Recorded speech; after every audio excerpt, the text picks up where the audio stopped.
DG news पर बड़ी खबर आ रही है भोपाल से।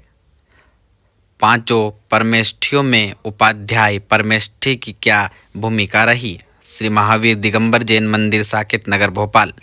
परम पूज्य उपाध्याय 108 विशोक सागर जी महाराज महामुनिराज और श्री 108 विनिबोध सागर महाराज जी का आगमन हुआ।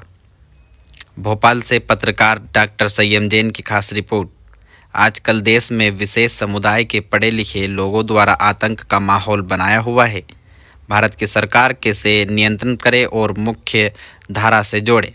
मुस्लिम समुदाय की कंट्री सऊदी अरब का अभी एक लेख पढ़ा कि वहाँ किसी भी प्रकार की गतिविधियाँ आतंकवाद से प्रेरित उनकी पढ़ाई नहीं की जाती और काफ़ी संपन्न देश भी है। उपाध्याय परमेष्ठी और नमो लोए सब्बसाम साधु परमेष्ठी, ऐसे 5 परमेष्ठी होते हैं।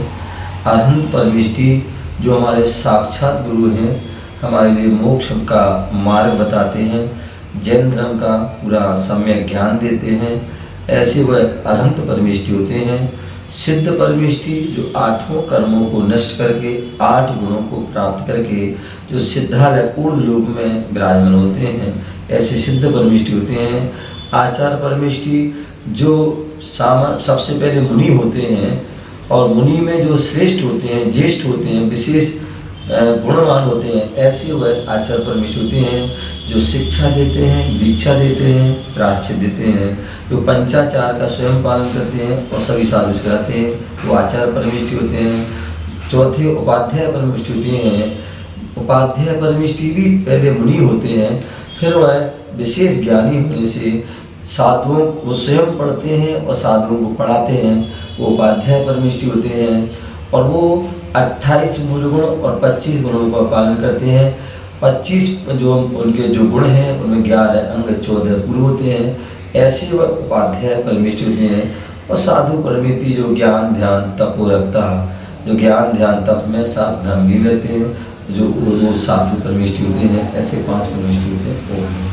नमोस्तु महाराज जी, बहुत ज़्यादा पढ़े लिखे लोगों के द्वारा आतंक फैलाया जा रहा है।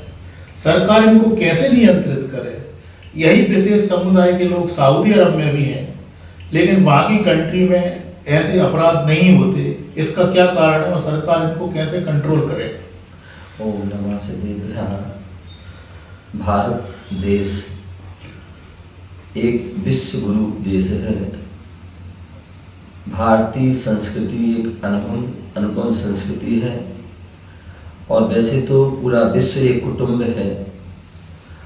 हम सभी भाई बंधु हैं और वो बात अलग है, हम अलग अलग संप्रदाय में हमने जन्म लिया है, लेकिन जो है किसी भी संप्रदाय में, किसी भी धर्म में किसी प्रकार के जो है गलत कार्य करने को जो है अच्छा नहीं माना, चाहे वो जैन धर्म हो चाहे कोई भी धर्म हो। लेकिन हम कुछ स्वार्थी कारण, कुछ लोभ के कारण, कुछ महत्वाकांक्षा के कारण जो है हम कुछ ऐसी एक्टिविटी करते हैं जिससे जो है देश पर जन जन पर जो है उसका गलत असर पड़ता है। ऐसे जो लोग जो है जो धर्म के नाम पर वह आतंक फैलाते हैं, जो है भ्रष्टाचार या दुष्टपना फैलाते हैं, ये बिल्कुल जो है उचित नहीं है। किसी भी धर्म में ऐसा कोई बोध नहीं है, ज्ञान नहीं है।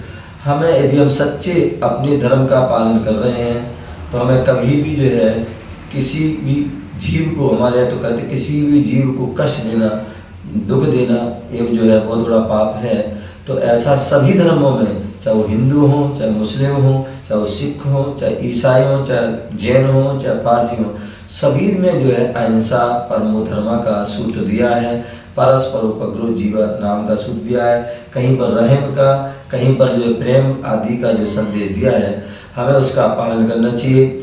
हमारे जो है कहते हैं सबसे पहले जो हमारे कहते हैं बच्चों के लिए जब माता पिता होते हैं उनके लिए एक तो गर्भ में ही अच्छे संस्कार देना चाहिए, और जब जन्म होता है जन्म से 8 वर्ष तक उनको अच्छे संस्कार देना चाहिए। और कहते हैं जैसा खाएगा अन्न वैसा होगा मन, जैसा पिएगा पानी वैसी होगी वाणी। तो हमें चाहिए सभी धर्मों के जीवों के लिए, सभी परिवारों को, कि हम अपने बच्चों के लिए सात्विक भोजन कराएं। सात्विक, तामसिक और जो है राजसी भोजन ना कराएं। तामसिक भोजन करने से व्यक्ति के अंदर विषय वासनाएं जगती हैं, क्रूर परिणाम होते हैं। राजसी भोजन करने से भी जो है उनके अंदर विकार आते हैं। लेकिन सात्विक भोजन जो संत जन करते हैं, जो त्यागी वृत्ति करते हैं, ज्ञानी व्यक्ति करते हैं, तो ऐसे हम सात्विक भोजन करेंगे तो निश्चित जैसा हम खाएंगे अन्न वैसा हमारा मन होगा।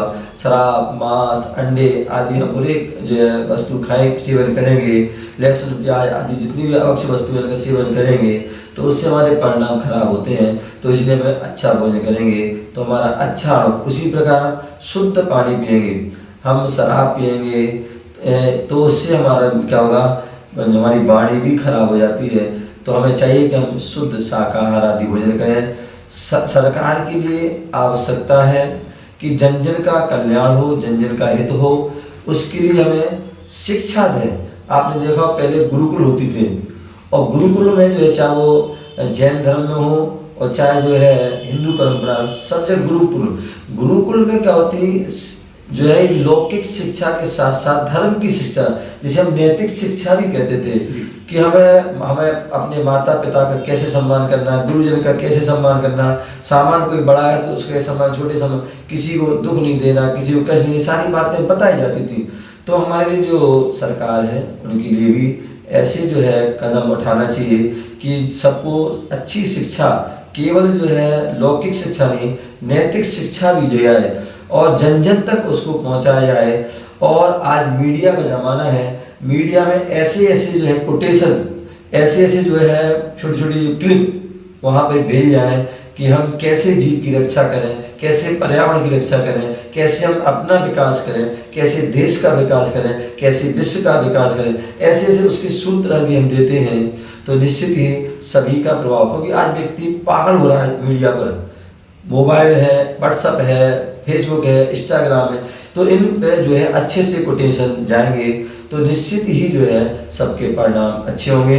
तो हमें भी अपना कर्तव्य है कि हम अच्छे अच्छे मोबाइल में हम हाय हेलो आदि ऐसी चीज़ें डाल देते हैं, तो उससे कोई मतलब नहीं है। हम कोई अच्छे धर्म के कोटेशन दें, हम शांत रहें, हम स्वस्थ रहें, सादा जीवन, उच्च विचार, ठीक है, आदि ऐसे बहुत सारे जो है कोटेशन हैं, उनको हम अपने शेयर करें, चाहे वो मोबाइल के माध्यम से हो, चाहे टीवी के माध्यम से हो, चाहे अखबार के माध्यम से, चाहे इलेक्ट्रिक माध्यम से, तो निश्चित ही उसका जो है प्रभाव पड़ेगा। ओम नमः शिवाय।